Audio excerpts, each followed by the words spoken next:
Hello, Cine-Files fans. Welcome to our special intro for each one of these new Christmas re-releases we're doing this year, brought to you by me and Steve Morris. Naturally, the only reason to release this isn't part of any holiday cheer. It's because we're going to capitalize on the financial advantage of reusing old product, John.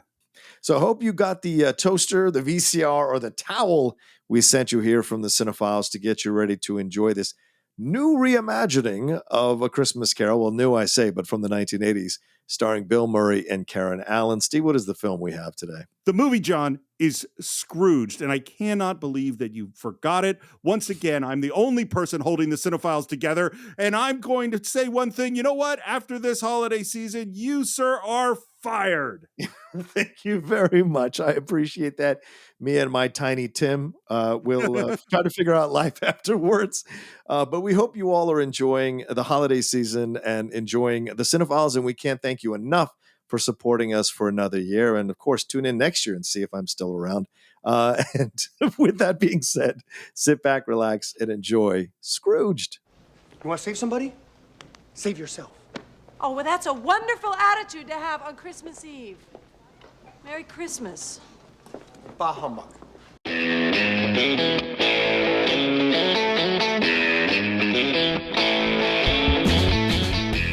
Hello, and welcome once again to the Cine-Files, where each week we enter the world of a great film. We explore its themes, the history, the filmmaking, and the influence it has on us today. My name is Steve Morris. I'm a filmmaker and directing instructor in Los Angeles, California. Merry Christmas, everybody. My name is John Roga. I am one half of the Cine-Files. I'm a voiceover artist, writer, producer, host over at Collider Video, also on the Top 10 show, and numerous shows over on the Collider Sports channel on YouTube and podcast there as well.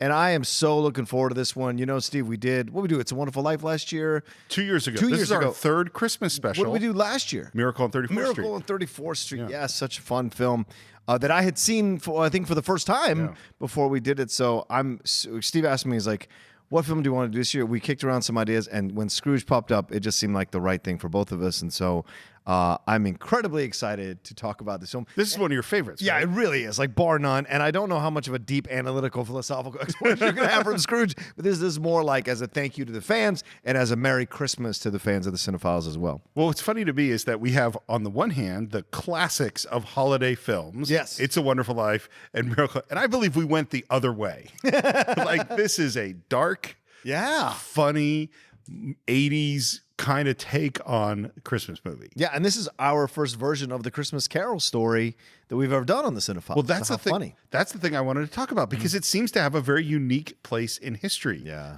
And so I will go back and tell you a little bit about the Christmas Carol. So it's written by Charles Dickens in 1843. And what's interesting is this was the time in the Victorian era where England was first kind of changing their way of doing Christmas. They were starting to adopt the Christmas tree and Christmas carols. And a lot of the Christmas traditions that we see today started in this era in England. And it's really interesting that Christmas, because of I think that and because of the Christmas Carol has been locked into this. When you see carolers going around in costumes, they are going around dressed in Victorian England clothing. Like, a lot of those imagery comes from this moment. Dickens was in deep financial trouble at this moment. He had grown up in lots of poverty. His father had gone into a debtor's prison, and he had been put to a shoeblacking factory when he was 12 years old. So it was child labor, and this started his real love of social causes and of defending the poor, which you see in Great Expectations, you see in Oliver Twist, and you certainly see in A Christmas Carol. And unfortunately, he was in some bad financial trouble because he had formed his own company, and his last book that had come out had bombed, and he needed some money fast. And so it was like, well, there's this popularity of Christmas stuff. Let's do a Christmas story. He wrote it in 6 weeks. Wow. It came out on December 19th of 1843, and it was sold out by Christmas Eve, December 24th. Wow. The whole run of the book sold out in 5 days. How does that work? Do you think there was a review? I think it probably went on Twitter or some tweet storm. Tweet storm. Well, that's what's amazing is that the word spread so fast. Yeah. And I mean, Dickens is a hugely popular author of the time. There were 13 editions of the book by the end of 1844. Wow. So within 1 year, 13 editions came out. And this is the thing that's so amazing about this story. I don't think there's anything else. I've been racking my brain to think of something else that has the level of A Christmas Carol in terms of how much it's been done. So there are a ton of plays, both regular plays and musicals that have been done. Some of them are like annual traditions at various theaters. One theater where I worked, which is the Glendale Center Theater, where I was the stage manager there when I was in college, it just did its 50th production, 50 years straight of every Christmas doing A Christmas Carol. It is the longest running adaptation of a play in theater history. I went to, as a kid, at ACT Theater in San Francisco. Every year, my parents would take me to their annual production of A Christmas Carol. It's been in something like 20 movies, depending on how you count it. It's been in a ton of TV shows, too many to count. There's a Mr. Magoo Christmas Carol. There's a Bugs Bunny Christmas Carol. Yep. There's a Flintstone one, a Brer Rabbit one.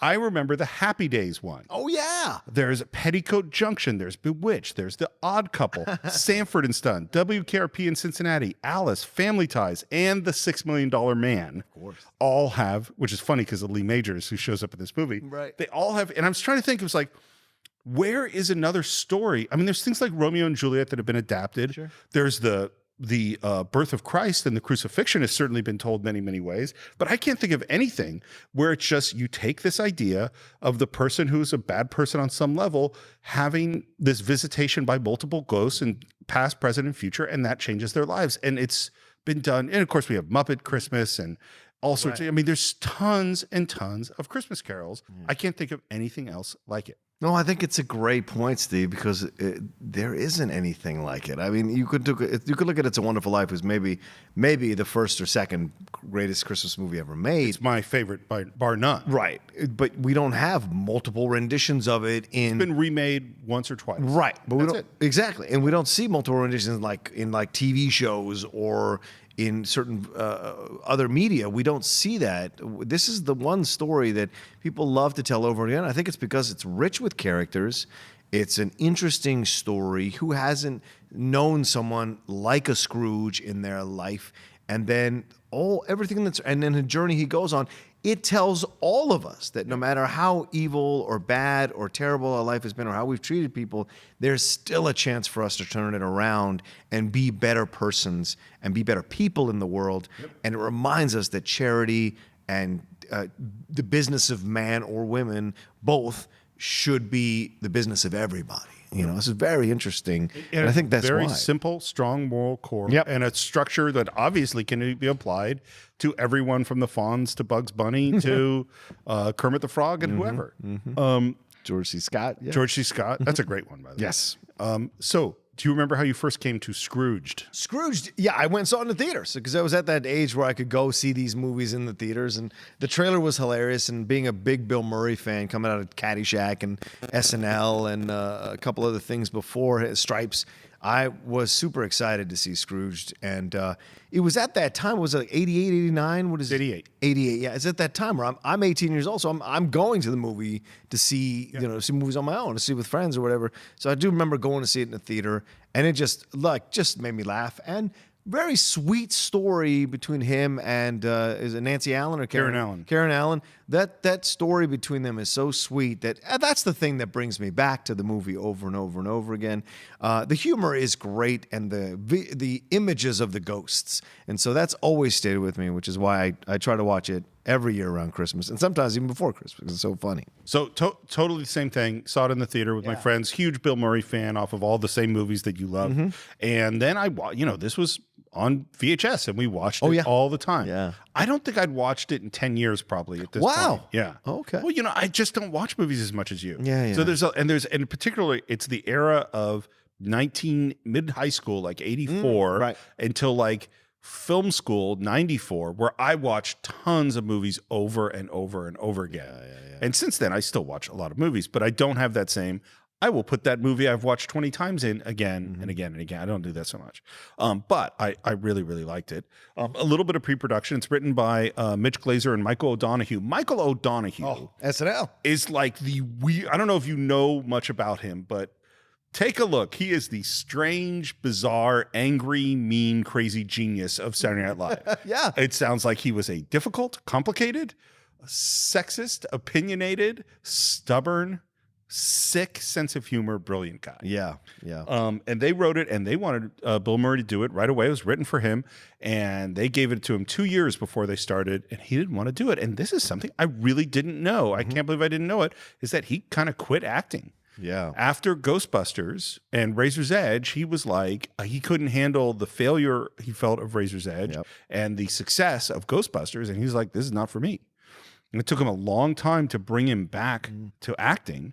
And finally, they decide to do it. It's a $32 million budget, of which $6 million is Bill Murray. Wow. Which is a huge amount of money back at that time. Especially for a guy who hasn't acted that much.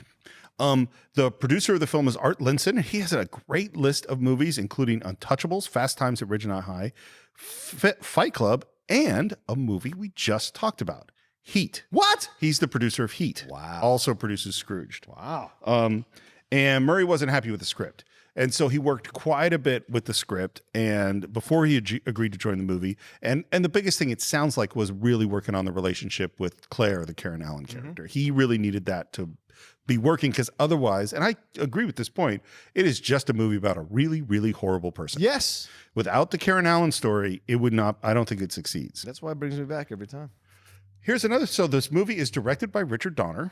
Can you believe this is our third Richard Donner film? Wow. Because we did Superman and Lethal Weapon. So it's weird. Like, we've done 3 John Carpenter films and 3 Richard Donner films. And that's sort of up in our big leagues of, Kubrick and Spielberg. And, we've only done 1 Kurosawa film. We've only done 2 Orson Welles films. And yet we are now doing our 3rd Richard Donner It's film. insane. Who are we? But What about our Hitchcock films, Steve? We have done 0 Hitchcock films. This is, I believe that January will officially be the month of Hitchcock. Like the month of Wells last year. Yep. Or that was- earlier this year. Yeah, it was January of this year. And maybe this should be the Cine-Files tradition, that every January we pick another director that hasn't gotten the attention they deserve and really do a whole month devoted to them. I love it. So I think it's going to be the month of Hitchcock. We are not announcing yet what those films are going to be or exactly what's happening in the month of Hitchcock, but it's coming. Yeah. Apparently Donner and Murray had trouble on the set. No, not Bill Murray. He said, I've never heard nothing but glowing recommendations about him. It seems like it was a little tough. Jesus, he's such a prick sometimes. Like, you hear these stories Yeah. about him, and he's such a prick on set. And Bill Murray had a tough time, and one of the reasons he had a tough time on the set was that he had mostly been in ensembles. Is that Ghostbusters is an ensemble, Right. Saturday Night Live is obviously an ensemble. Even doing Stripes, it's still more of an ensemble. And now he is the lead, and he thought it was lonely. And also, he liked to improvise. He didn't like to stick with the script, so it was a little tough. Donner, what he said about him was, "You don't direct Murray, you pull him back." And I thought that was a very smart sort of way to approach it. Great way. Would you like to get into Scrooge? Let's do it. We start on the North Pole. It's beautiful, idyllic, elves working in Santa's workshop. Yep. There's slides, there's present, there's a chubby, jolly Santa, and something looks like maybe a shooting star coming down, and it looks, no, that's not a shooting star.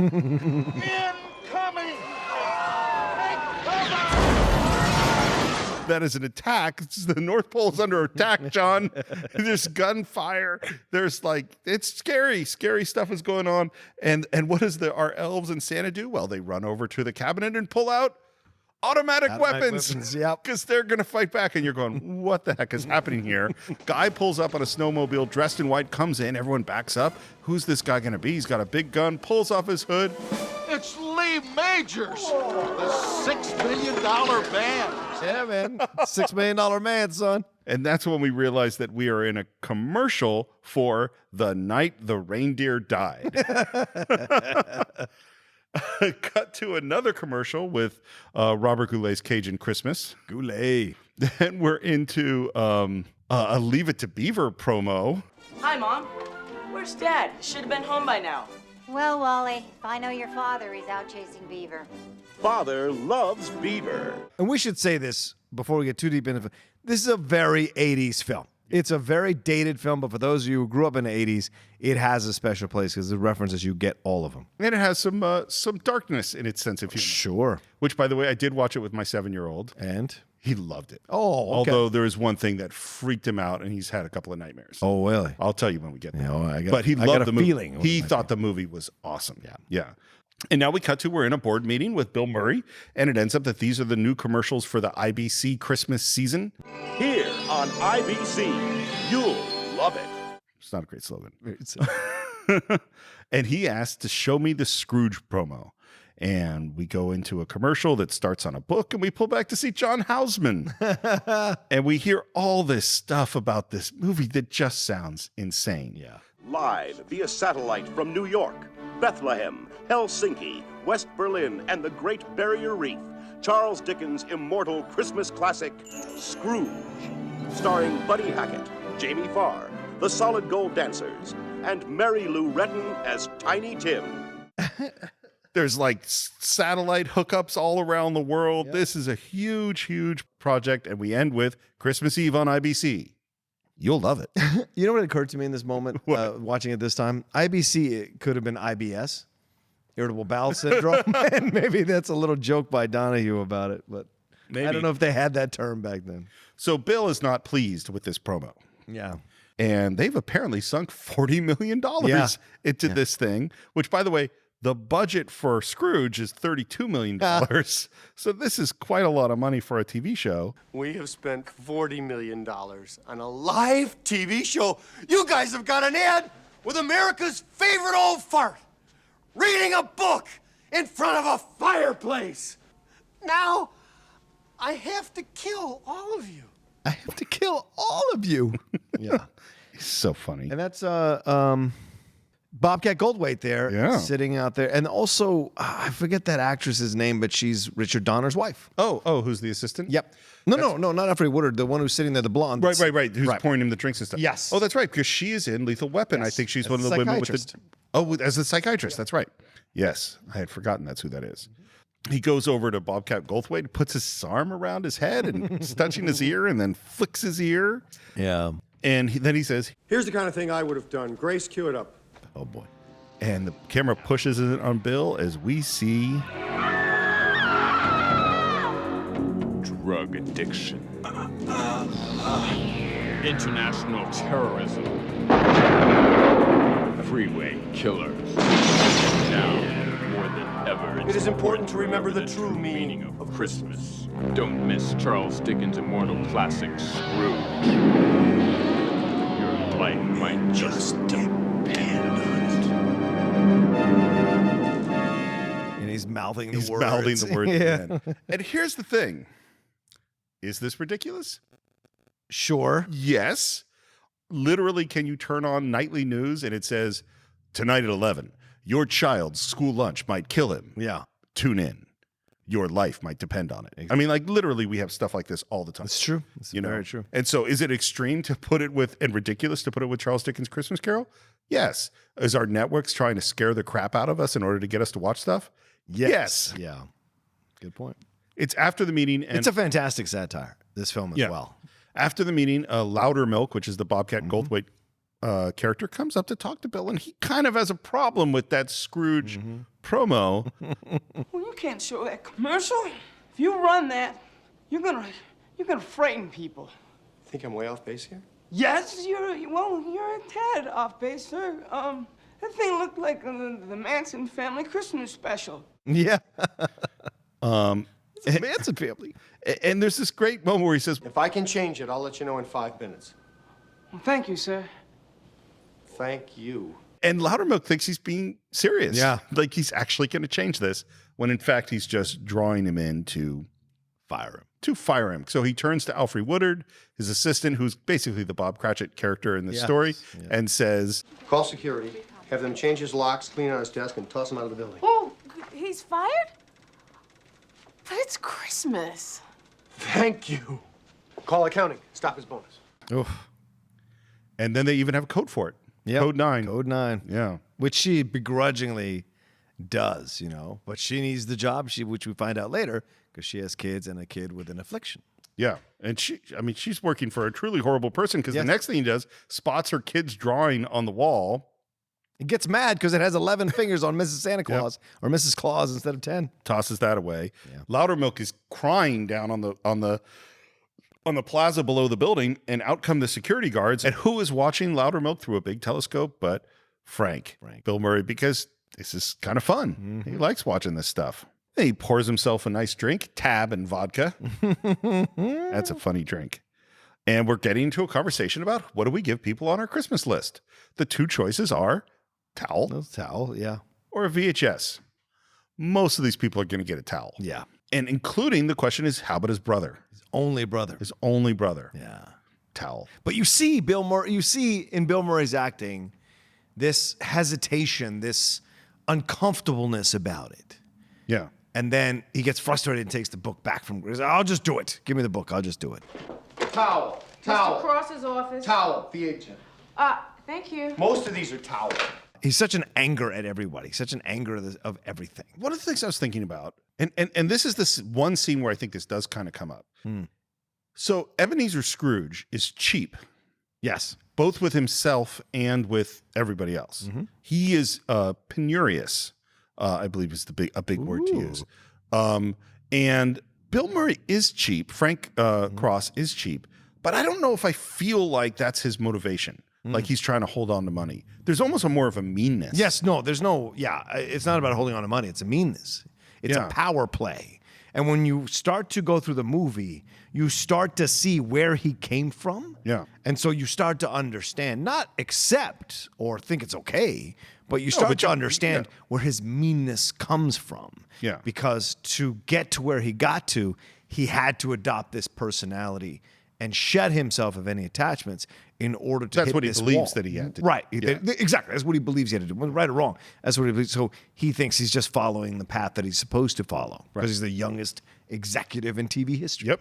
And speaking of which, his boss is coming down, so he's got to chug down his drink. And in walks Robert Mitchum. Robert Mitchum. And this was that period where he was doing films, and it was near the tail end. Yeah, we're at the end. Him and Cape Fear. He Cape Fear as well. He has a small part there as well. So yeah, this is great. And one of the greatest voices ever on film. Yeah. I haven't seen Cape Fear in forever. That's another one. That's an unsettling. It's a very difficult movie. Nothing beats De Niro climbing out from under that car. Hearing a little bit more about this big Christmas Carol, including that Mary Lou Retton is in fact playing Tiny Tim, and she's going to at the end throw away the crutches and double somersault and backflip into one of these things, which is I just demonstrated the presentation with the hands out. Yeah. Well, I wonder also, Steve, 84 was when she won the gold medal with the Olympics. Right. And it's 88, which is an Olympic year. Oh. So maybe this coincided as well for Mary Lou to stay kind of in the conversation. It is a ridiculous thing. I had the biggest crush on her growing up. Sure. I thought she was cute as hell. She's cute. Yeah, absolutely. And what's his boss concerned about is cats. Yeah. I have here a study from Hampstead University which shows us that cats and dogs are beginning to watch television. Now, if these scientists are right, we should start programming right now. Within 20 years, they could become steady viewers. Programming for cats. And we find us big money in pet food advertising, and maybe we can do some more cats and animal things on TV. And you see what Frank Cross has to deal with this guy. Yeah. All I'm suggesting is that we occasionally throw in a little pet appeal. Some birds, a squirrel. Mice. Mice, exactly. Remember Kojak and the Lollipops? What about a cop that dangles string? That's his gimmick. Lots of quick, random action. And they finally come up with the idea of, we should have some dormouse. No, dormice. They're better. And we're going to add them to Scrooge. And Frank just goes, yeah, we'll own Christmas. And I love, too, that he's walked his boss over to the elevator, and his boss is holding on to the study in the elevator as the elevator doors close and says, study this, but has not handed it to Bill Murray, who then has to reach through and grab it. That's a great little small bit of comedy. And coming out of the other elevator is Bryce Cummings. Yeah. John Glover. John Glover. He is so full on in this. He's a great a-hole. Yeah. He's just such a fan. Whenever you see him in any film, he's such a fantastic a-hole. And for years on Smallville, Yeah. he was Lex Luthor's father. Lex Luthor's dad. So good. Yeah, so he's great, and we obviously see that there's immediately competition Yes. and anger from Frank because John Glover is clearly moving in on his position. And so effortlessly. Yeah. So effortless. And this is stressing Frank out, so he goes to talk to Grace, and he needs a full report on him, and he's going to have to stay late and work with her. And she's trying to get out. No, my son has a doctor's appointment, and he says, when I work late, you work late. Yep. And then he goes into this insane speech. We're indivisible. If I'm working late, you gotta work late. If you can't work late, I can't work late. If I can't work late, I can't work late. Apparently, one of the things that Richard Donner kept wanting from Murray is bigger and louder. And I think this is one where you really see the bigger and louder, which Murray didn't always like doing. Yeah. He's a subtle guy. Yeah. And the other thing that's going on is his brother is waiting for him in the office. And this, I think, is James Murray, his actual brother. And he's like, why were you so rough on her? And he gets to this thing of, you know what they say about treating people badly on the way up? And Murray's response is, yeah, you got to get to treat them badly again on the way down. Outside, he's walking down the street, and there's a street musicians there, which is Paul Schaefer and Miles Davis. Miles, it's so insane. Yeah. But he's not a fan of the street musicians. Right. And his brother's like, you don't like Christmas much. And he goes, no, I love Christmas. Like it. I love it. It's cold, and people stay home and watch television. Ad revenues go up 30%. All these idiots are gonna be home watching the boob tube for me tonight. I am the biggest fan that Christmas ever had. But then his next moment is, You can have your concerned and wonderful dinner with all your cool friends and the real popcorn on the tree and cranberries and everything. Yeah. Send Christmas cards to each other on recycled paper. It's a crock, James. It's for kids. I like seeing you. I like being with you. I want you to have a Happy New Year. but he's not coming to Christmas dinner. Yeah. No way. I don't trust someone that doesn't like Christmas. I just don't. I did not like Christmas for the longest time. And Vogel kind of turned me around about it over the last few years, over the last, 15, 20 years. And so I've come to love Christmas. It's at least that one time of the year where you can kind of recapture what we were supposed to be as a species. And I think it's fantastic in that way. But a lot of people hate it because they find it to be fake or not true, or they don't like the whole big old hullabaloo being made about it. But I think it's important to remember that we could be better than we actually are. And the celebration of that is what I always cherish about Christmas, the possibilities of better and the hope for more. So I, as a Jewish kid who grew up celebrating Christmas, which is a weird subspecies, of which Vogel's one too. Yes. He's another Jewish kid who grew up celebrating Christmas. I totally love Christmas. Yeah. But I totally hate the hypocrisy, the commercialism, the crap, all that stuff. Yeah. I hate, there's a lot of phoniness, and the phoniness bugs me. But what you just described, I love. I love Christmas morning. I love the traditions. I love the ideas of kindness and gentleness and all that stuff. Yeah. And I love Christmas movies. Yep. Like this one. Like this one. He needs to get a cab. There's a older woman with some packages who's hails a cab. Such a jerk. He kind of distracts her and steals the cab, and horrible. Yeah. He's a horrible, horrible person. Yeah. He's making some speech in which he says, I like to give. Sometimes I find myself hurting from giving so much. Gets a little trophy. Yeah. Loudermilk, Bobcat Goldthwait, is walking home. He's got a brown paper bag with some booze, goes to take a drink, splashed by the taxi that Bill Murray is in, and he drops the bottle and breaks his first bottle of booze. Now, who is supposed to be Loudermilk correlative to I don't the think original I don't think he Christmas story? exists. Okay. Yeah, I don't think he exists. Okay. I think he's Bobcat is his own thing. Yeah, interesting. Well, I think there's a bit of a bait and switch, because I think when the movie starts and he's abusing Bobcat, you go, "Oh, that's Cratchit." Yeah, but it's not. In fact, Bobcat is not Bob Cratchit. Hey-o. That was kind of weak. Well said. I don't know if we'll keep that in. I don't know if I'm pleased with it. Now I have to keep it in.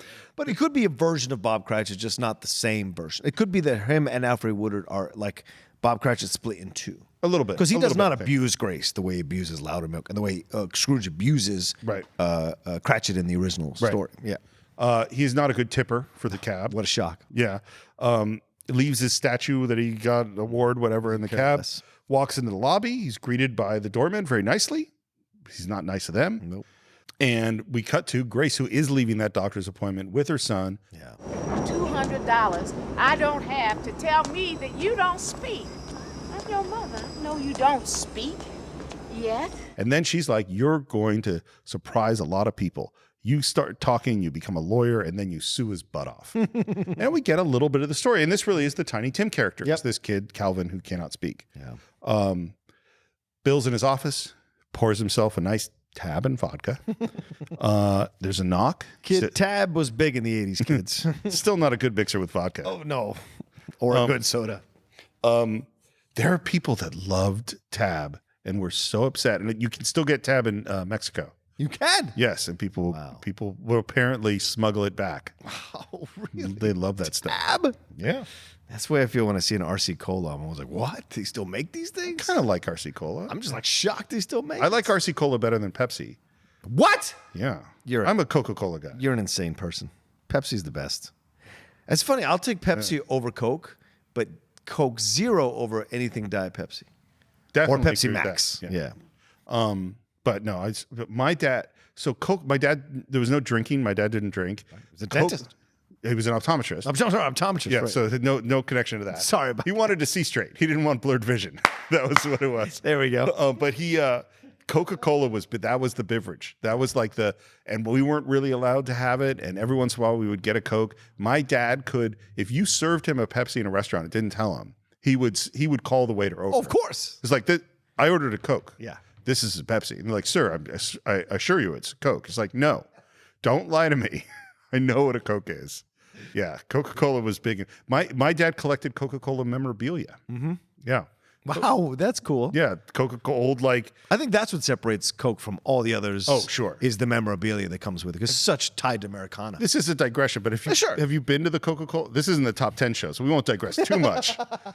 Have you been to the Coca-Cola Museum in Atlanta? No. Oh, it's the best. It must be amazing. It is, okay. It is literally, you pay money to go into a 2+ hour commercial for Coca-Cola. Oh, wow. And I loved you go through there's like, videos and IMAX movies, and you go through the history of Coke, and you to see all the old products of Coke. And then at the end of this thing, you go into a room with probably 50 different fountain dispensers of all of Coca-Cola products from around the world. So you're tasting like weird African sodas and Chinese sodas and Japanese things. And so me and my family and my son, like, we're just like drinking so much damn soda. It was the best. Wow. Yeah. So shout out to the Coca-Cola Museum, and all the profits should go to the Cine-Files. There you go. So there's a knock at Frank's door. Yeah.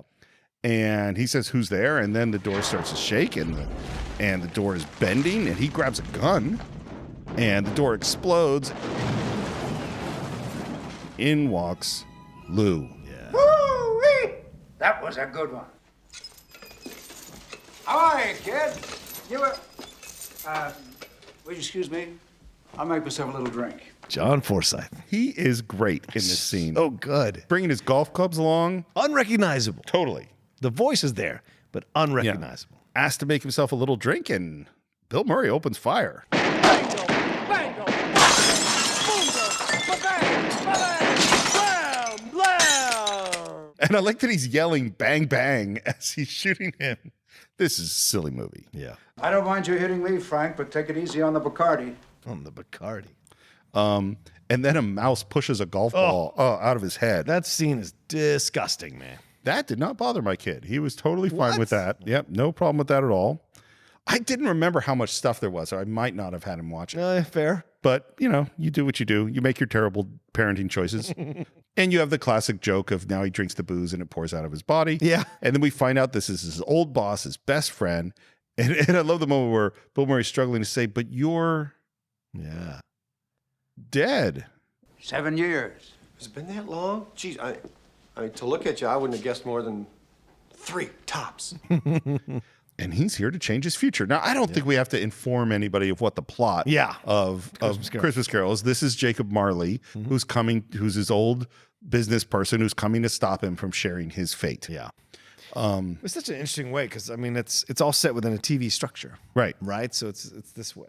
And instead of saying it must have been some undigested bit of potato that's making him hallucinate, he says it must have been brought on by Russian vodka poisoned by Chernobyl. Chernobyl. Talk about dark. Talk about an 80s jokes. Yeah, true. And he tries to argue with him, and there's a moment where Lou grabs him. Big silence! And then says you're going to be visited by 3 ghosts, all the stuff we know that's going to happen. And Bill Murray starts to go, oh. God, tomorrow's bad for me, Lou. As a matter of fact, the whole rest of the week is a washout. Ouch. Well, maybe we could have drinks, say Thursday. You, me, the ghosts, Trader Vic's around 4. No joke, Frank! And Lou picks him up and walks to that window and pushes him through the window. Through the window. It's so great. It's such a great effect. It is. It's a really good effect. Yeah. And he's freaking out. And he starts reaching at his arm, and the arm finally starts to fall apart and breaks, and he falls screaming, and then he's in the office. And everything's fine.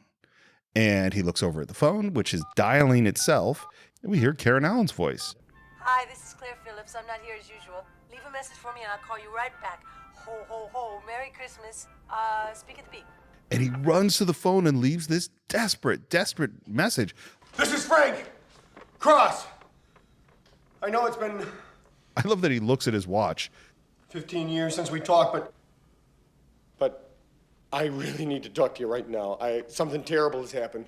And then he looks and notices the office is fine and goes, or maybe not, I don't know. But whatever, I have to talk to you no matter what. It's urgent.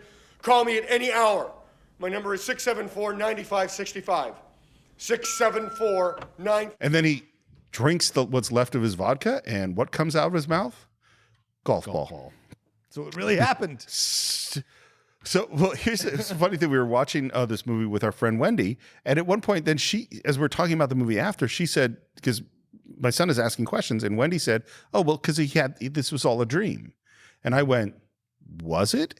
Like, there actually is a possible debate of did Scrooge hallucinate and dream the ghosts of Jacob Marley, or was he actually visited by spirits? In the story? In the story. Absolutely. Yeah. Could be a very powerful dream that changes his life. Yep. Sure. We've all had those dreams where we wake up and we're like, that was too real. Yeah. Yeah.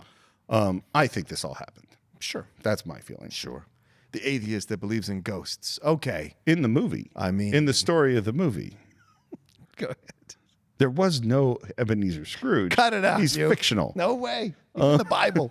I love, by the way, with the golf ball that he drops it and it keeps bouncing. Yeah.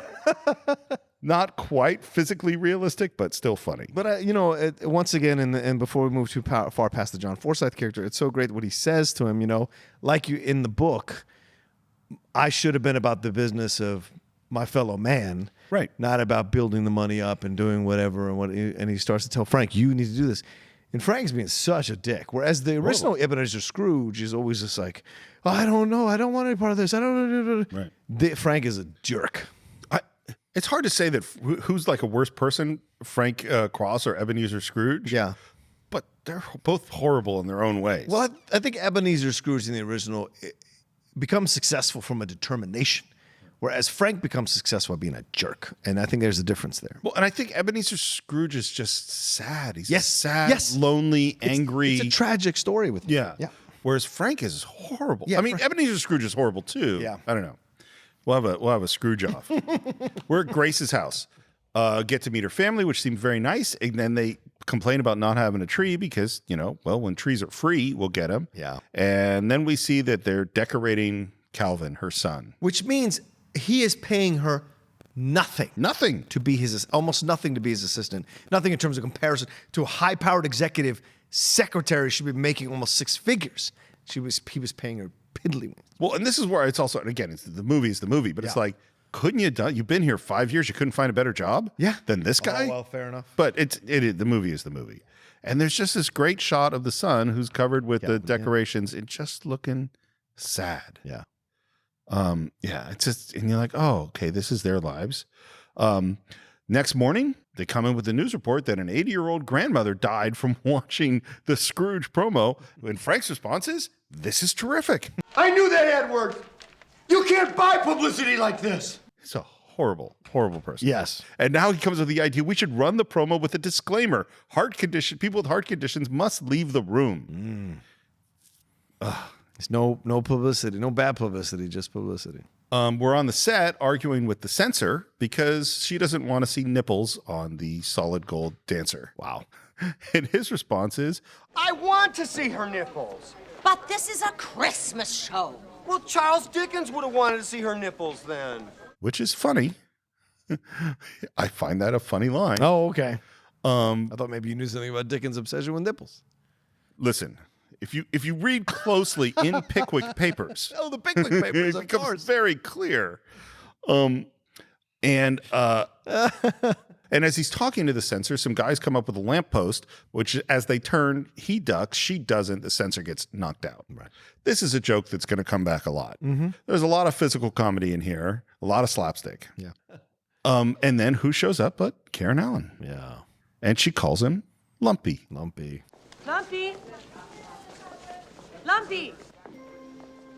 And his reaction and Bill Murray's performance every time Karen Allen is in the room is just lovely. Yeah. You see just an incredible look on his face. I know this is controversial. This is my favorite role of hers over Marion Ravenwood.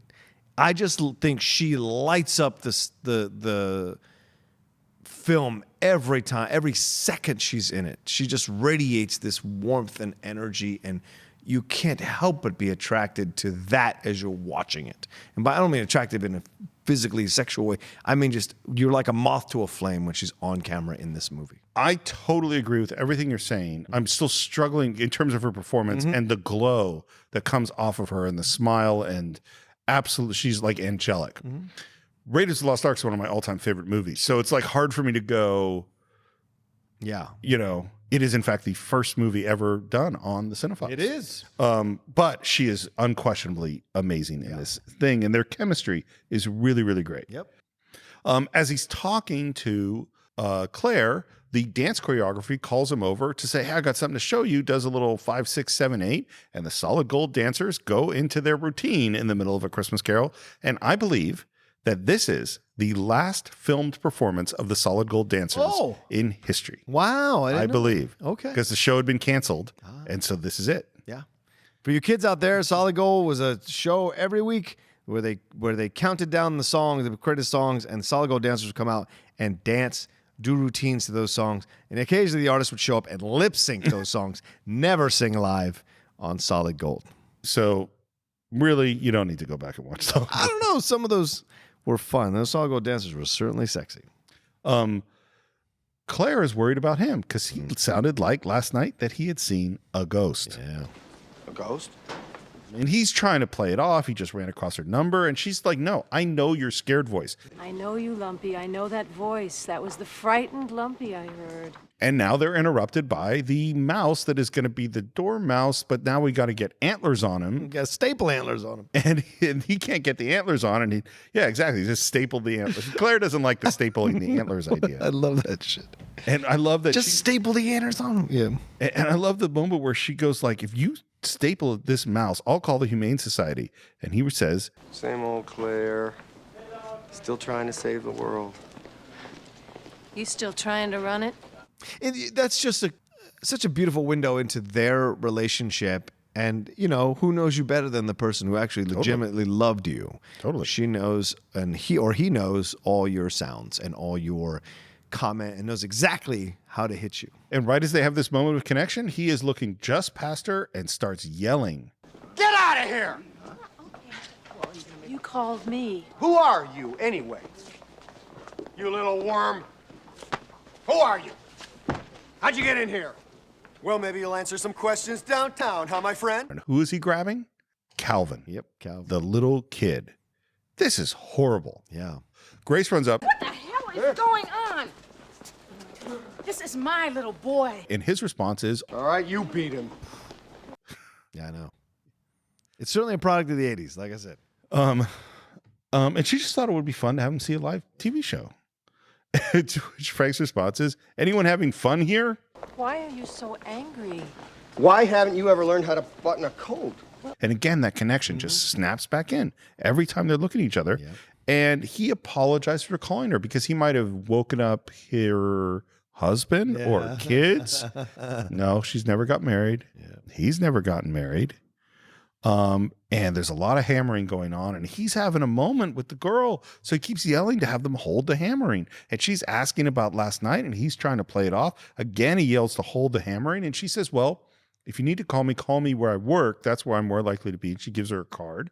And he says he'll definitely call. Again, he asks to hold the hammering. Would you please, for the love of God and your own body, hold the hammering? I love this. Hold the hammering. Yeah. And now Grace has come up because the Times wants a quote on the grandmother thing. And he says, oh, just say it was something she ate, which she starts to say. And then he grabs the phone and gives the bullshit response of IBC is deeply saddened by the tragedy. Hold the goddamn hammering. The guy stops hammering and the entire set collapses. I don't quite understand the physics of this exactly, but that's what happens. And when that whole set crashes down, what does the set crash down on? The censor. Who says, oh, shit. Let's go to lunch. We're having a nice lunch with the boss, and we talk a little bit about the ridiculous of this show. We're going to switch from Berlin to Africa, where the Holy Father will be blessing the Zulu nation. It'll be the largest baptism of all time. This is really silly. And who walks in but John Glover? Yeah. Again, playing amazing asshole. Mm-hmm. And his little watch alarm goes off because it's 12, and we hear from the voice of the ghost that you will be visited by 3 ghosts starting at noon. And then we go into this weird close-up of John Glover as he's talking, and Frank's reaction, his eyes, and going wider and wider. And then he finally figures out, oh, this must be John Glover's doing this.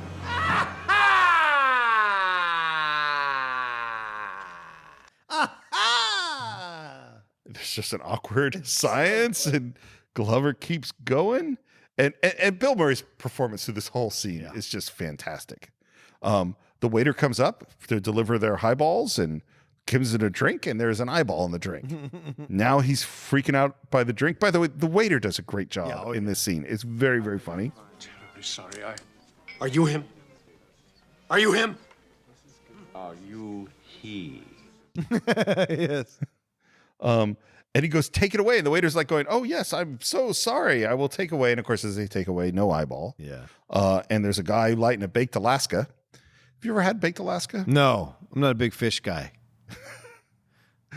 Baked Alaska is ice cream. Oh, Jesus Christ. I don't know. It's ice cream on fire. I always thought it was... like salmon or something? Yeah, I thought it was salmon. No, baked Alaska is ice cream that has been lit on fire. Really? Yeah.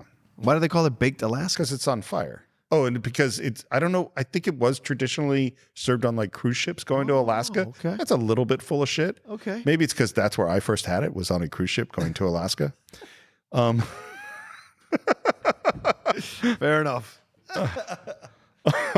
I'm not knowledgeable about food, man. I don't do podcasts about food. You're going to get there, though. I will. Yeah, right. My girl's going to teach me. That's for sure.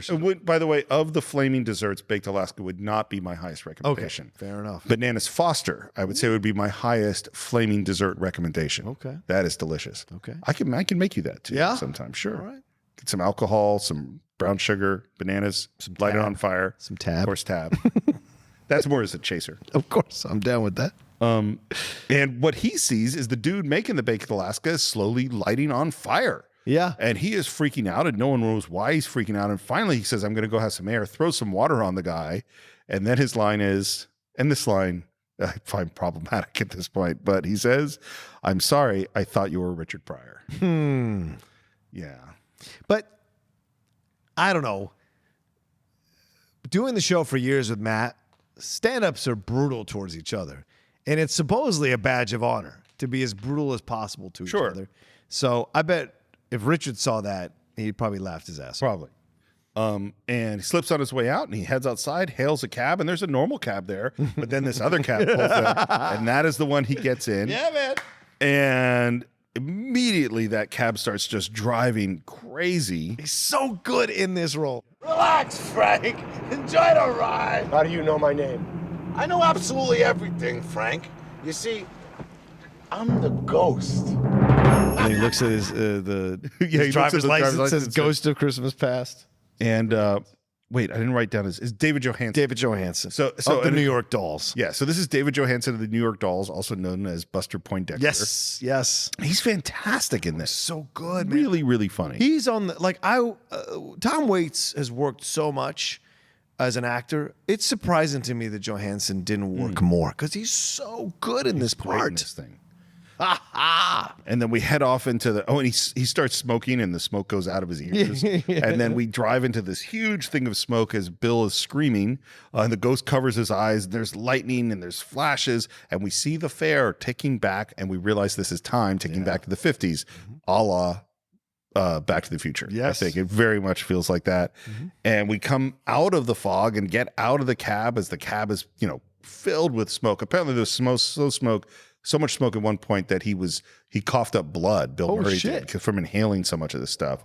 And where are we? Yeah. Don't you mean when are we? Yeah. And he says, take me home. Okay. Yeah. And Frank. they get out of the smoke-filled cab, and that's when he realizes this is where I grew up. Yeah. And one of the most interesting things I think is that he goes, "Oh, I guess my dad hasn't put up the Christmas lights yet." Trying to save face. Right, like in this totally surreal, you just went back in time with a ghost in a cab. You're still trying to save face. He says, "Oh, I get it. You're going to take me back in time and show me my mom and dad, and I'm supposed to get all gooey and blubbery." Well, forget it, pal. You got the wrong guy. That's exactly what Attila the Hun said. But when he saw his mother, Niagara Falls.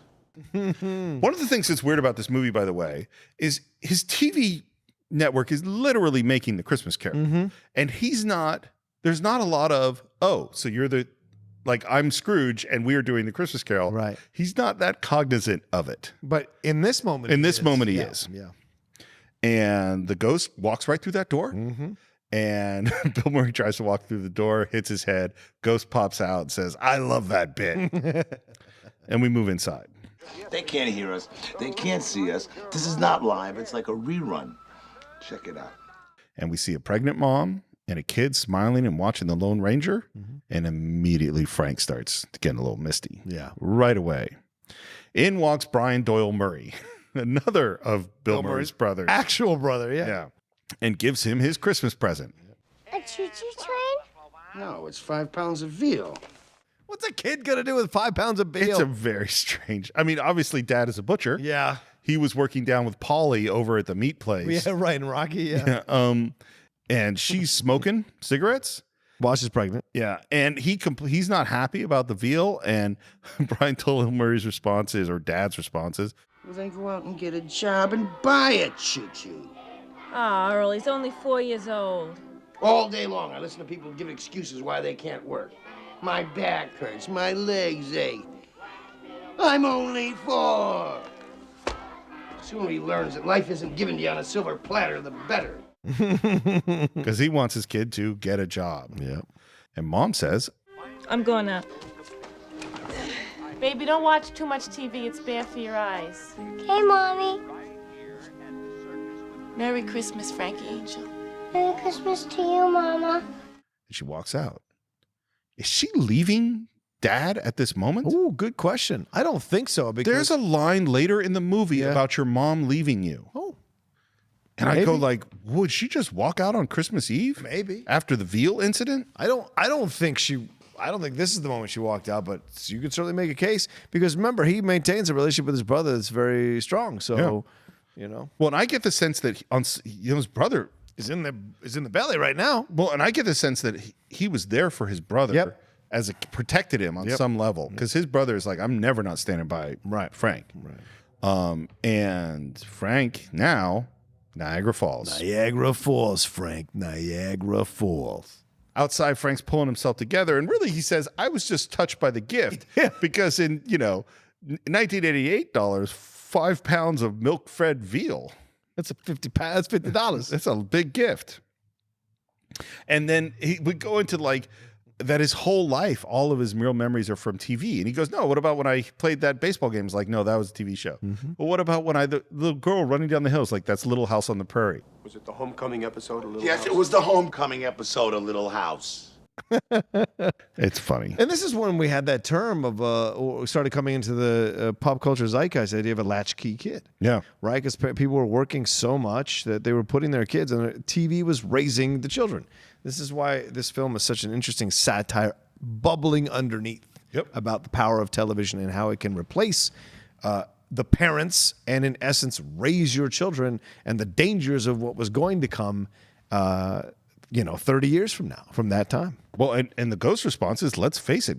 Let's face it, Frank. Garden slugs got more out of life than you did. And Frank goes, just take me to my office. And he does.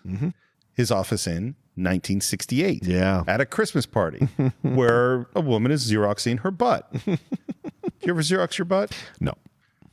I think I never understood. I think I might have. I think there might have been a time. I'm not 100% sure. I know there was. I was around butt Xeroxing. Oh, sure. And yeah, because weird thing to me. it's a totally weird thing. But the technology was so exciting. Yeah, I guess it's so. like, what horrible thing can we do with this technology? And there had apparently been Christmas parties all the time until Frank took over. Right. And there's Lou, no longer looking like a desiccated corpse, talking to people, lots of drinks going around, and in comes young Frank with long hair, and he's handing out the mail. It's like, why are you working? It's Christmas. With his turtleneck on. His turtleneck. And the Xerox girl hands him one of the butt pictures and says, hey, let's go out. We could get Chinese food. His response is, they're cutting up alley cats in Chinese food. Now, that is a classic, somewhat racist slur on, like, this is if you talk to Chinese people, right? This particular food-related thing is considered to be quite demeaning and racist. I would understand that. Well, and it's interesting, too, because if you go back a few generations earlier, they would talk the same way about Italian food. Because we have always messed with whatever disliked group of immigrants seemed to be other. Sure. So anyway. Interesting. But I digress.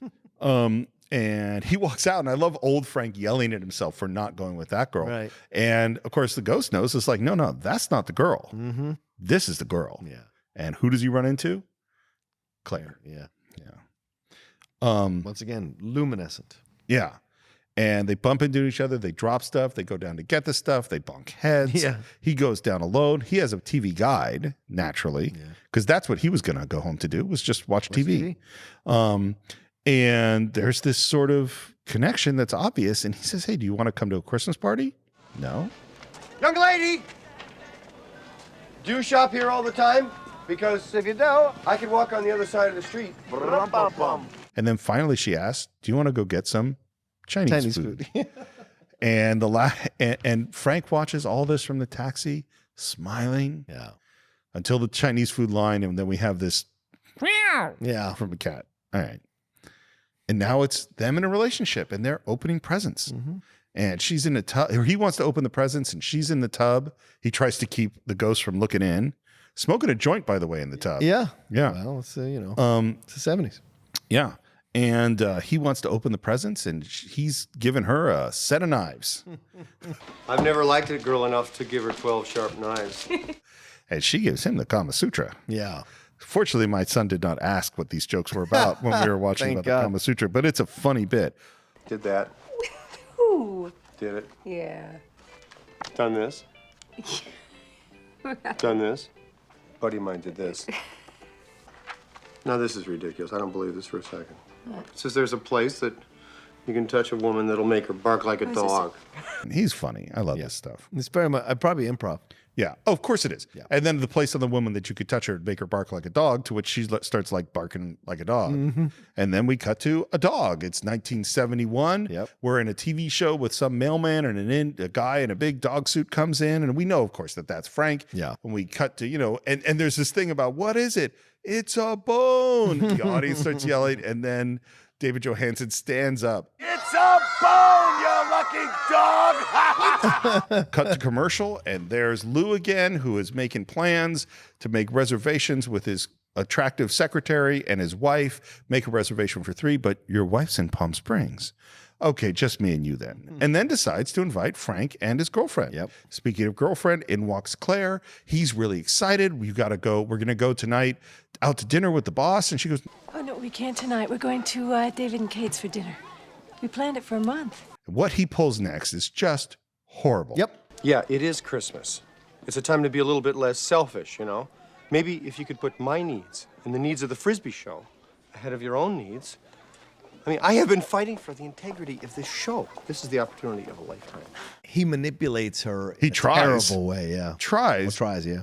Oh, awful. And this is really the end of the relationship. Yeah. Because she's like, no, this is Christmas and this happens once a year and it's your brother and I'm not doing that. Yeah. And he puts on that head and says, I'll try to come over later if I can. And he waves as a dog and he walks back into the show. And she says, Merry Christmas, Lumpy. Yeah. And of course, the old Frank is watching all this. Mm-hmm. And the ghost looks at him and says, let me sum this up. You don't know who you are, you don't know what you want, and you don't know what the hell is going on. And he argues. He's like, no, I made a few mistakes. I got to live with that. But I know who I am. I know what's going on. And of course, he's standing there completely alone. And from the monitor, the ghost says, Frank, I'm over here. And he goes over and looks at the monitor and he's back. And the ghost is so long sucker. And he's back looking at the monitor, looking at the Scrooge movie. And at this point, he completely loses it. Yeah. I can see now no one could have been that simple and good and sweet and kind and decent, yet caring, wonderful. Not on this planet. No, baby. Not unless they had something to hide, some sort of trick up their sleeve. You wouldn't try to trick me, would you? But don't try to trick me today, because I'm back, Jack. He just starts talking to himself. No one knows what the hell he's talking about. Yeah, Buddy Hackett is over there doing that scene. And he said, I hope you're happy with the decisions you made. I am happy. Buddy Hackett. Oh, my God. So this is what's so what's weird about this movie, and I can't decide if I think it's just hilarious or just think it doesn't make any sense, is that it makes no sense, the choices they made in this Scrooge show that they've invested $40 million to. Okay. With Buddy Hackett playing Ebenezer Scrooge. I mean, this is all. I mean, I guess there are terrible things that people From the spend lots of 80s, money. this makes sense, though. Buddy works. I mean, Jackie Mason is 2 years away from making a resurgence. Fair. Right? So in the 80s here, this is, or 1 year away, really, with Caddyshack 2. But like you have here with, he's still showing up on Carson. He's still doing his thing, Buddy Hackett. So, and I think these guys cast Buddy Hackett because he's probably one of their stand-up heroes or comedy heroes. And this is so. One of the Jamie things is Farr like is the one I question. Yeah. How far do you go for the joke? Yeah. Is that does the joke take you out of the reality of what's making the big comedy work? Mm-hmm. And Buddy Hackett is going really far, and Jamie Farr and Mary Lou Retton. Those are all going, and the Solid Gold Dancers, Right. are going. We're making the reality here a joke. Yeah. You know, not just the weird stuff that's going on. Right. By the way, there are people that say, and we would never have a chance to see this, that Buddy Hackett was the funniest human in the world. Uh-huh. You know, if you went to those Vegas, shows in the club, that he was filthy and hilarious and comedians that everyone would come to see Buddy Hackett. Yep. Everyone said he worked blue like nobody's business. Oh, yeah. Him and Red Fox were considered to be the filthiest comics, yet incredibly funny. Yeah. And he talks to himself moving out. We're outside. Loudermilk is just giving some blood. Yep. And he passes out. And Frank is talking to himself as he's walking down the street, trying to find the place where Claire works, ends up in front of it. Some bums come and steal Loudermilk's clothes. Mm-hmm. Frank turns and finally sees the sign, still yelling to himself, walks in, and the people working at the shelter come in. Crazy. They think he's crazy. They Which, to be clear, he is. He is, kind He of. has gone round the bend. When I want a wife, I'm gonna buy one. And she's gonna be devoted to me, to my wants and my needs. Not like you. Let's face it, you treated me like dirt. Oh, Lord, another wild and woolly one. Honey, you look frozen. Let me come over here. Let me get you a nice hot cup of coffee. Yeah, they put blanket on him. The woman comes up, puts a blanket on him. They sit him down. And he starts talking. I love it. And he makes 3 immediate friends. With 3 homeless people. One of whom is Michael Pollard, who is Michael Pollard, right? If you look at his IMDb, it's insane. He is in from the 50s through. He is in every single TV show, all the time, including the one I remember he's from in Star Trek. He's in the episode Miri. Yep. But he's in everything. He's in Bonnie and Clyde. Yeah, he's in Bonnie and Clyde. He's in everything. And Anne Ramsey from The Goonies and from Throw Mama from the Train. That's right. And the other guy is also named Ramsey, And I don't know who he is, but he looks really familiar. Yeah, I've seen him too. in a number of things. Too. And they think that Bill Murray is Richard Burton. Yep. This is the weirdest. This had to be come up with on the set. Like, it is the weirdest thing. And he's like denying it first, and then he just goes into a. It's so great. Please do it for Eva. Yeah. Hej, Morgan. Nobody here coming at me for me. All those you get over for me. Listen here. You know, the rain by 4 nightfall of cheer. I swear, by day I forswear. And they love it. They love it. This is fantastic. And then Claire sees him. Yeah. Lovely, what a surprise. Oh, God, Claire. Oh, What Claire. are you doing here? And he kisses her, and he is freaked out. And again, we're in this moment where he is vulnerable, and he is about to be kind of truthful. And he's trying to talk about the past and how sad he feels about it. And she's like, oh, you're talking about regret. Yeah, I'm talking about regret. Yeah. You know, the one good thing about regret is that it's never too late.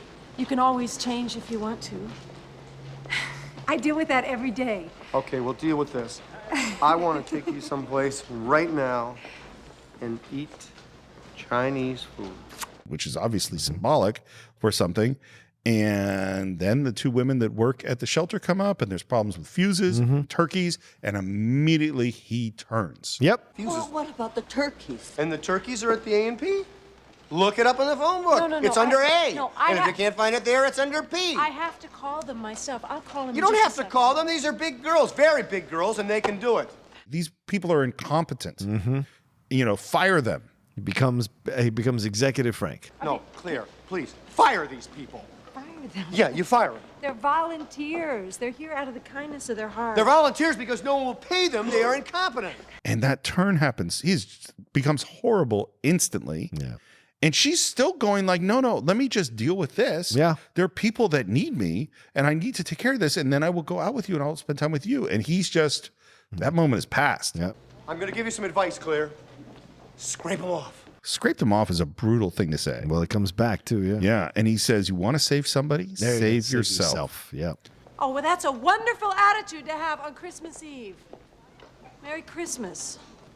Bah humbug. There it is. It's funny that bah humbug is another word that, humbug was a word that existed before being used in the Christmas Carol, but it is Scrooge. Yeah, This comes from there. Of course.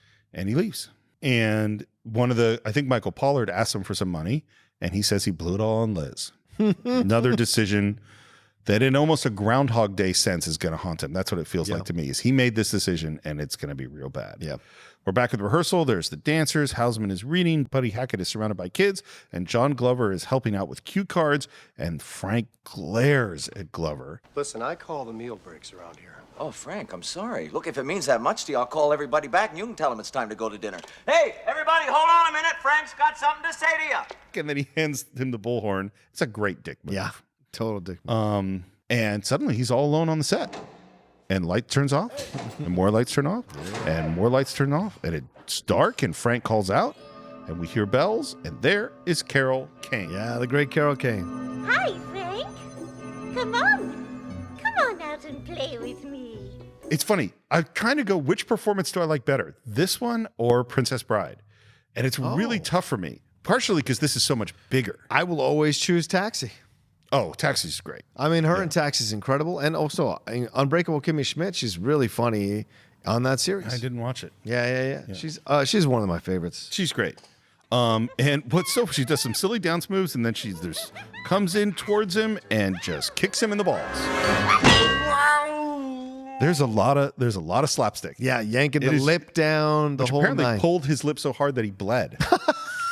Like she hurt him several times. Well, she probably thought he was a bit of a jerk. He was taking it out on him. And she's like, close your eyes, think of snowflakes and moonbeams.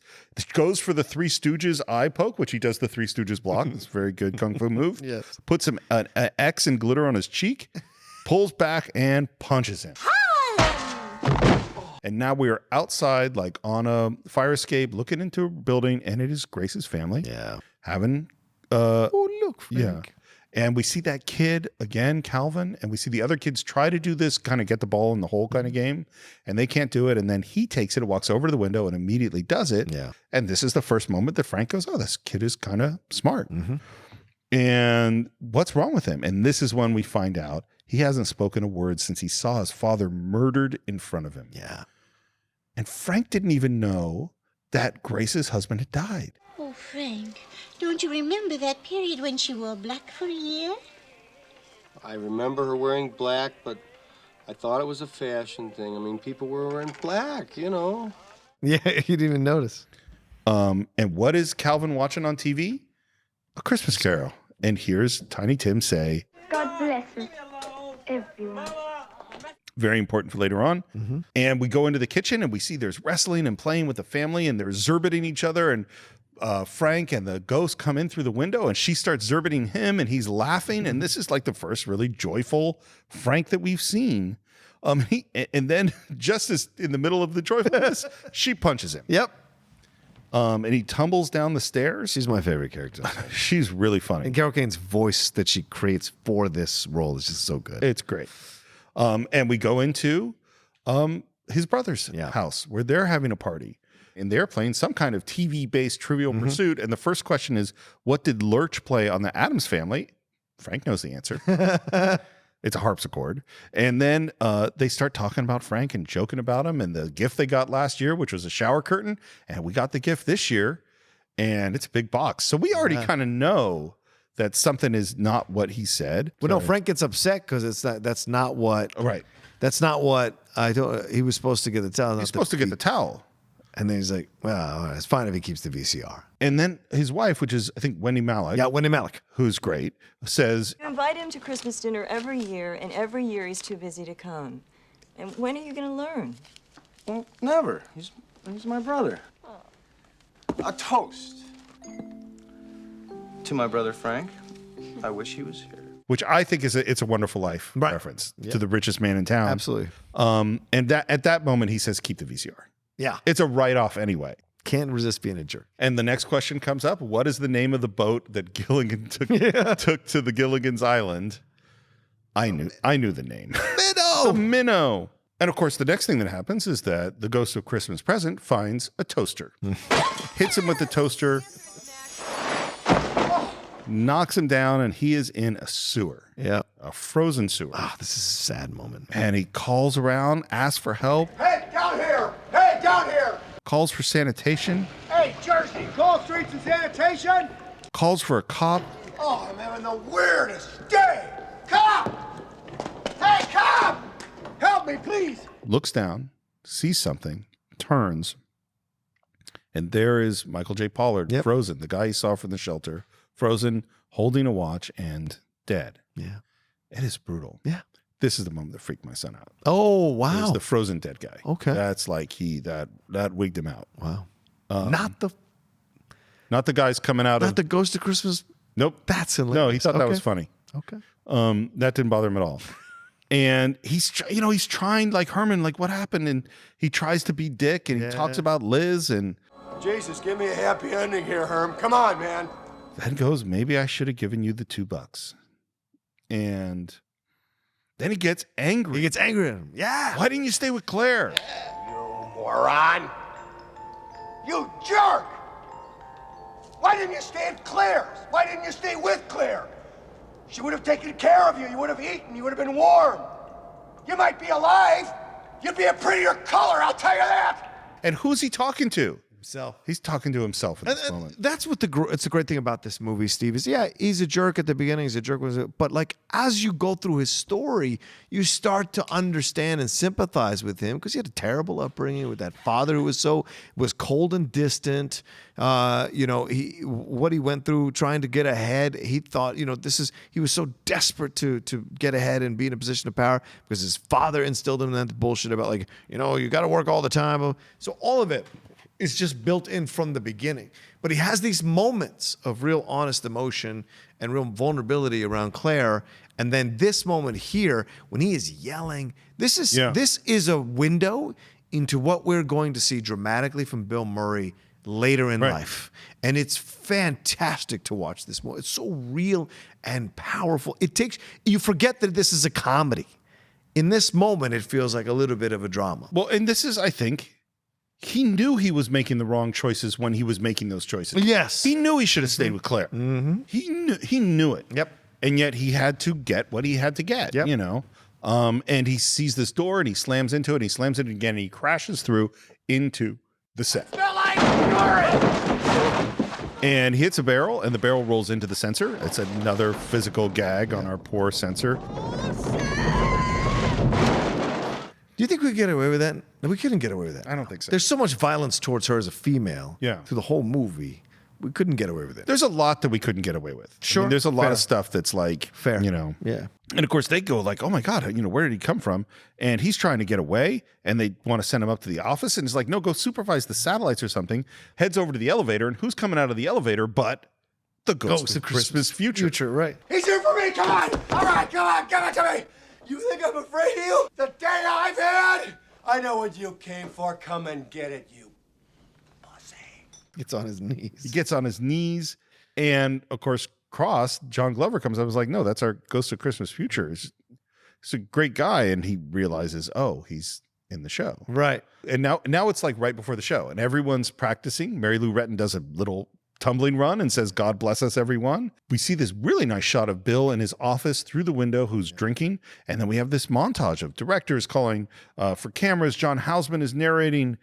We see the Robert Mitchum who wants to get in a beer because he's going to sit down and watch the show. We see the Dormice. We see Buddy Hackett. We see who is watching the TV in the boss's house, but the cats. Cats, yeah. You see? Works like a charm. And Bill is alone with his drink and he pulls out his one present and it's his framed picture of him and his brother. To Frank, the best brother a boy ever had, Merry Christmas. And he drinks and there's multiple monitors showing singing Christmas carols. And then all of a sudden, Buddy Hackett is thanking the ghost of Christmas present who says, You shall be visited by the final spirit, the thing that all men fear the most, the ghost of Christmas Future.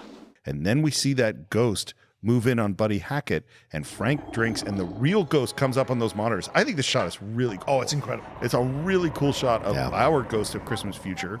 And then a hand comes reaching out for him. And right when we think it's going to get him, Loudermilk comes in with a shotgun. Honey, I'm home.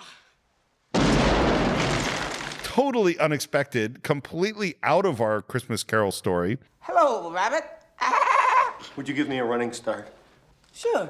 1001, 1002, 1003. My God! My babies! Right. It's a weird chase scene. Oh, you better watch out. Can't you get back to me on this after the holidays? I've had a bad day. You had a bad day. Let me tell you a little bit about my day. I got fired. My wife left me. She took a little baby daughter with her.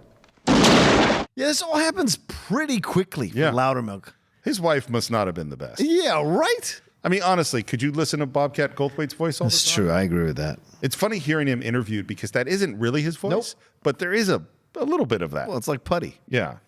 Yeah. Yeah. Exactly. It's not his full real voice. Yeah. He continues to fire at him and he starts singing, "You better watch out." And Frank's ringing for the elevators. He's Loudermilk is reloading, singing, "Making a list, checking it twice." He screams just as the elevator door opens and he looks up and there is the real Ghost of Christmas Future. But this time he doesn't believe it. Nope. Classic comedy setup. Yep. He goes, Oh, it's you, creep. God, aren't you supposed to be in the studio? We're on the air. Hey, back off, big man. That may work with the chicks, but not with me. "May I?" And he opens up the cloak and there are like the lost souls inside his body. And his face is like a TV screen. And suddenly he's in this weird triangular room and he moves into this room with padded walls. And there is Grace visiting Calvin, who's in a straitjacket. Heartbreaking, man. Really bad. He's back out in the hallway. And now he knows what's good. Now he has figured out, okay, this is just like possible futures. This is doable. I know the head of pediatrics. I'm all over this. And now he's with a bunch of rich ladies. And there is Claire dressed with white makeup and a super hoity-toity dress at some restaurant and poor kids outside. And she wants to get rid of them. Gilles, will you look at that? Look at those filthy little creatures. Immédiatement. Oh, Claire. Partez. Claire. They're just children. Please, darling, don't tell me. I wasted 20 years of my life on pathetic little creatures like those. Finally, thank God, a friend of mine said to me, "Scrape them off, Claire. You want to save somebody. Save yourself." Okay, here's the thing about this. Yeah. I don't believe this at all. What do you mean? Claire would never become this person. No. But it's in his. It's a future possibilities, right? Well, this is the thing. It's like, is this a dream? Is that what I believe the classic Christmas Carol is this is what happens. If he doesn't change, Claire will become this. I don't believe that Claire would ever become this person. Okay. Yeah, I don't think that quite makes sense in the way Christmas Carol is supposed to work. Did you ever think Dennis Miller was going to be a crazy raving conservative Republican? People Interesting change, point. man. He already was a conservative Republican. People change, man. People or do. Geraldo, who was a fucking ultra liberal. People change. It's true. It's true. But I agree with you. Yeah, I don't think she'd ever become this. And here, what's interesting, but I think it's to show what he would be. Yeah, I mean, I'm not saying it doesn't work in the movie, but it isn't. I don't think it's the best version of these moments. And now the next place we end. Oh, and there's a moment of him kind of saying, "I'm sorry, Claire." Yeah. And then they cut to her, and she's crying. Because it's a weird moment, you know. I think she's crying because because she's deeply unhappy. Yes, that this life she's taken on is not actually the old life with all the pain and the suffering and dealing with all the people who are in need. That's what made her happy. And being somewhat poor, here she's rich. It looks like, but incredibly unhappy. Yeah. And now we're at a funeral, and there's a big fire in this gray, austere set, and there's a casket, and there is Wendy, and the first reaction is, "Oh no, it's James. It's his brother." Oh, and then in walks James. Yeah, not James, and he realizes, of course, that it's him, and that he has died, and that it's him in the coffin, and the coffin is going into the fire. And I think this scene is really, really well done. Oh yeah, really scary because you see the legs, and the legs start to burn. Bill and Murray screaming. going on fire. Yeah, yeah. I mean, it is a really, really scary. He's going, "I want to live. I want to live." And the elevator opens and he's alive. So I want to just say one thing again. I think that scene is great, but it's different from what happens in Scrooge, because what happens in Scrooge, it's not about him wanting to be alive, saving his own life. It's that he sees that after he's dead, all the people who hated him and how little his life meant, because people are just dividing up his crap. Yep. And he's like, "Oh, my life, all this, why was I saving?" Because it also relates to being cheap. It's like, what was I doing saving all that money? And what was I trying to do? My life ended up being meaningless. Not, "Oh no, I don't want to die." And this moment is, "Oh no, I don't want to die." And that is morally fundamentally different. I think the scene is great, and particularly the fire coming up his legs in the coffin, and Bill Murray's performance is really good, but it doesn't do the same thing that the Christmas Carol moment does. Interesting. Okay.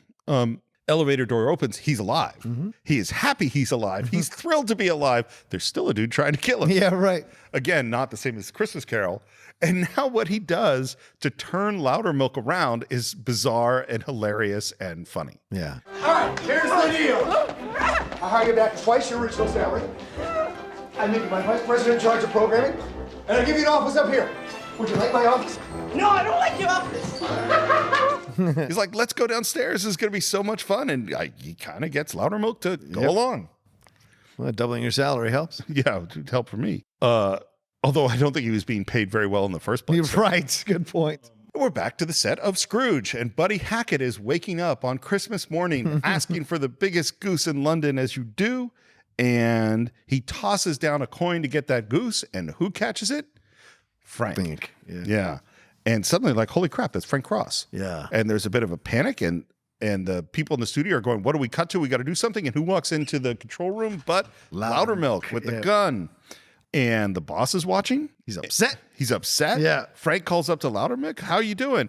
Wonderful, but I don't think you're gonna be president tomorrow. At least I am the president of the network tonight. Tomorrow morning I may not be. You can bet your Aunt Susie's ash can on that. And he says, "Why are you watching television?" "They're paying your salary, you ass." What kind of a rat bastard idiot would schedule a live show on a Christmas Eve? And I love that the cameraman says, Only you, Frank. He goes, normally I would fire you, but and then this speech, and I don't know how I'm going to edit around this. I don't know how Just I'm going play to the whole thing. I mean, it's like minutes long, but Yeah. it is so good. It's a great dude. It is one, in my opinion, it is one of the top 10 speeches ever delivered on film. I can't put it in. I can't imagine that I would put it in the top 10, but it's really good. Ever delivered on film, because it's one of the most authentic deliveries of a speech I've ever seen. I agree with that. At times where I don't think this is Frank, I think this is Bill Murray. I don't think this is scripted. I can't tell. It's incredible. I think it is just, he's just going on. And he brings himself to legitimate, authentic tears by the time he's done with that speech. It's incredible what he talks about and what he goes on about and what he's trying to tell you, the actual message of Christmas, right? It's so incredible. Well, and here's the thing. I would say that if this speech was not in this movie, we wouldn't be talking about it on the Cine-Files. Absolutely. All the stuff we talked about was fun 80s comedy stuff and some really good fun 80s comedy stuff, but nothing particularly blow my mind special. Right. I think this speech is blow my mind special. It is amazing. And I was crying when this is going on. I was just like, tears are coming down my face because what he's expressing about love and about family, and that's who you should be with, and you should go call your college roommate, and all the things he goes off on are so great. Yeah. And in the midst of all these things that are going on, I will go through some of the things that are happening. Like he turns at one moment to the camera and talks about his brother James. Yeah. He holds up that picture. Look, I got a great brother. Look at this guy here. My brother James. Look how cute he was back then. Look how smart. He's a lot bigger now, of course. And look at me with the ears, the taxi driving down the street with the doors open. Thank God my hair grew in, huh? Yeah. Not yet. I got this for Christmas today from him. I gave him a towel. The VCR is from Grace, James. And they're really touched because we cut to the family and James and his family who just had been talking about how he didn't care about them. You were right about everything, okay? Not only does he say how much he cares about them, but he also says the answer to the question was the SS Minnow. Right. The SS Minnow. No points this round, James. And they go, how did he know that? Right. But I think it's more of what he admits that Grace got him the VCR. He wanted to give him the towel. And it's him fully admitting it. And he says, you were right about everything. He says it to his brother. You were right about everything. The boss calls down to get him fired. He's like, who put that idiot on the air? And Loudermilk goes, it was Bryce Cummings, who they have now tied up, and who is suddenly interested in him, but the censor looks over at him. Yeah. At which point there's a moment where he's talking about Christmas traditions, Frank is, and there's some mistletoe hanging over a very beautiful solid gold dancer. And he's obviously legally required. It's like a federal law to give her a kiss, which he does. Yeah. And it was good, but it wasn't great. There has only been one great. And as he starts talking about her, we cut to who's watching, but Claire and everyone at the shelter. There is a girl that I wish I were with tonight. It's a girl that I loved a long time ago. A girl that I still love. It's Christmas Eve. It's not too late, is it? And this speech and the reaction when he says, Claire, do you remember? And the reaction from the shelter is just awesome. But does he make a little, and he makes a little like a dirty. Yeah, he talks about the Kama joke. Sutra. Yeah, it's so great. Because they're like, ooh, Claire. And she runs out and she goes to a cab and says, Can you get me to the IBC building in 3 minutes? and our ghost says, which floor? Yeah, which floor? That's awesome. And now Bill Murray is singing Fa La La La La.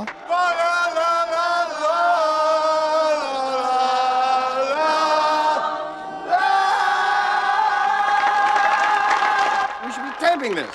And he goes, How did that happen? That happened because it's Christmas Eve, I'm telling you. I'm not crazy.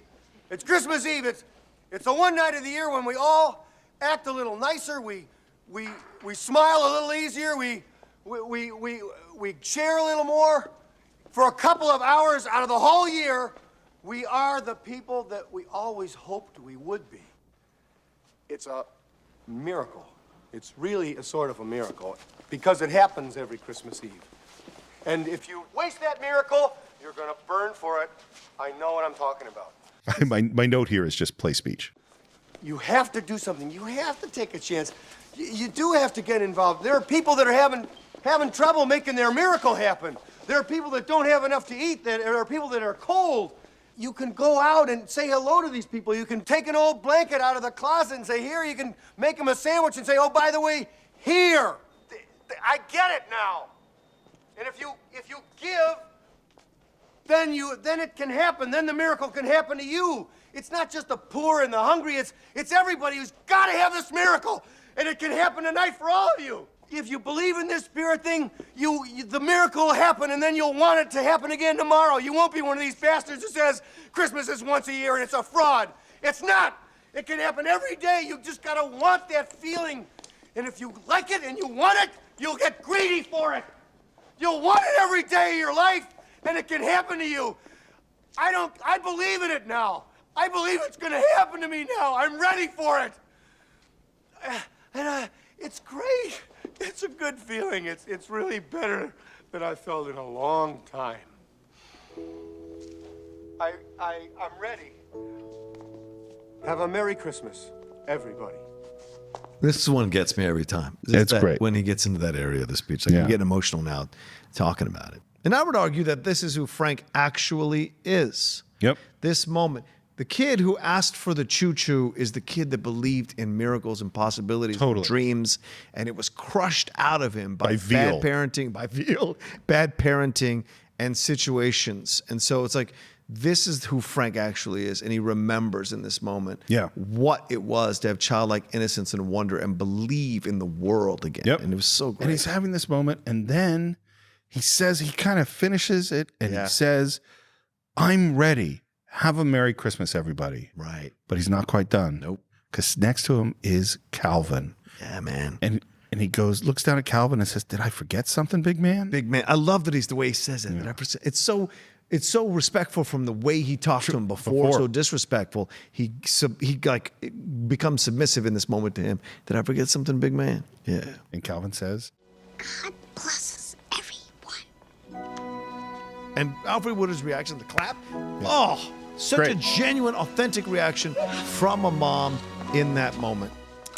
And then, if that weren't enough to make you cry, who was standing there behind the camera? Claire. And I love that she's there, and he brings her in front, and she doesn't want to go. Nope. And of course, we get a little joke that's something like, it's like boating a marlin. And then he introduces Claire. Yeah. Claire, the whole world Claire. And he puts on that hat. And they lived happily ever after. And the kiss. And then we go into Put a Little Love in Your Heart. Yeah, great song. It's great. Great remake. Yeah. And we go around to everybody singing this song. And we check in with the security guards and John Houseman and the censor, who has now made moves on John Glover. On John Glover because of the mistletoe. And we go back to the shelter, and we're back to Bill, who's walking towards camera, who says, and again, I don't like this, feed me, Seymour. It's weird to be referencing this other movie. Little Shop of Horrors. It's a little weird. I think it came out around the same time. I think it must have been. I would think it's like a year or two earlier, but not much. Yeah. And then he's talking to camera. He's like, let's hear from this side. Let's hear from the other side. Yeah. Just the men. All right, the real men. Yeah. All right, the women. No, the real women. You know who you are. And then we hear, My brother, the king of Christmas. and that is the end of Scrooged. Mm-hmm. So it's a moderate hit. You know, it does okay. Yeah. And like a lot of things it seems like lately we've been talking about the sleepers a lot. And this is another one that became a perennial classic in a way that nobody thought it would. Yeah. Like, you know, we understand why It's a Wonderful Life and Miracle on 34th Street is going to come back every year. And even things like A Christmas Story comes back every year. But the fact that Scrooge does is really, really interesting. And I think it's because we want kind of the darker, sicker story a little bit. Well, and I think that's why It's a Wonderful Life works too. That's about suicide. That's a dark movie. And absolutely. it didn't do well either. It didn't do that great in the box office and became a classic later on in its existence. Same thing here. I mean, I think those are the things that you really just enjoy about Christmas, and it really captures it in Scrooge. Yeah. It gets mixed reviews. Yeah. It had one Oscar nomination for makeup, which it lost to Beetlejuice. Correctly so. Yeah, I agree. Correctly so. And I'll tell you what, I'm going to give my final thoughts first. Okay. Because this is, I think, a really special movie to you. So I'll give you the extra time. That's very kind. But here's what I was thinking about is that, yes, it's dark. Yes, he's a horrible person. But in order to have the moment that I cried at the end, he had to be a horrible person in the movie. Is that you need contrast. Is that something that people don't understand about movies, particularly today, I think. It's like, well, this character has to be likable. They have to be a good person or we're not going to watch them. It's like, no, that's not true.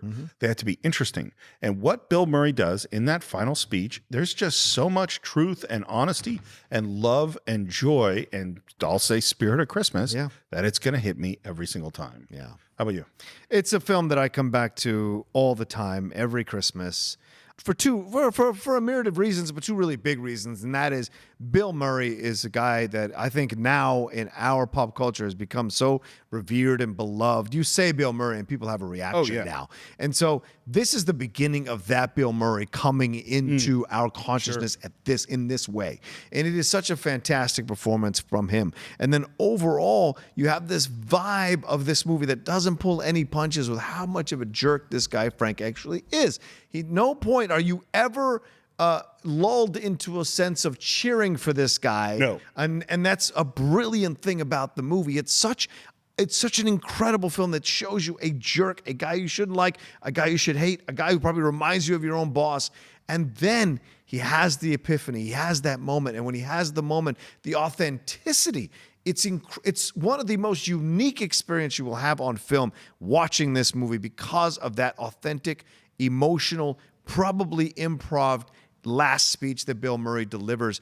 When they talk about crossing the lines between reality and fiction, this is what they mean, this speech. And it is and Steve is right, this is the reason to watch the movie, getting to this speech. And it is everything that you want it to be. And then you have this incredibly beautiful love story between Bill Murray and Karen, who've never forgotten their feelings for each other and never got married because they both knew that was their one. And without their one, they couldn't exist fully in the world. And they get drawn back to each other. And that's the hope of Christmas. It's the hope to find love or to be in love is to be loved, whether it's in a relationship or it's by your family or your friends. It is love. And that's what this whole movie is about, is love at Christmas and how to discover it and the possibility and the hope at Christmas that you can and that you just might. And it's so beautiful in that way. And not just love, it's love for your fellow man as well or fellow woman as well. And that is the beauty of the message at the end of the movie. And that Tiny Tim moment will break you in half every time you watch it because it's so authentic. And that kid actor is so brilliant with the way he looks up and then he whispers the line. Yeah. He whispers the line out of respect. He whispers the line instead of shouting it. He whispers it, and it's so great. So everything about the movie is just so pitch perfect for me, from top to bottom. It's a lot of fun with real characters actually supporting this movie, and so that's why I love so much. That's great.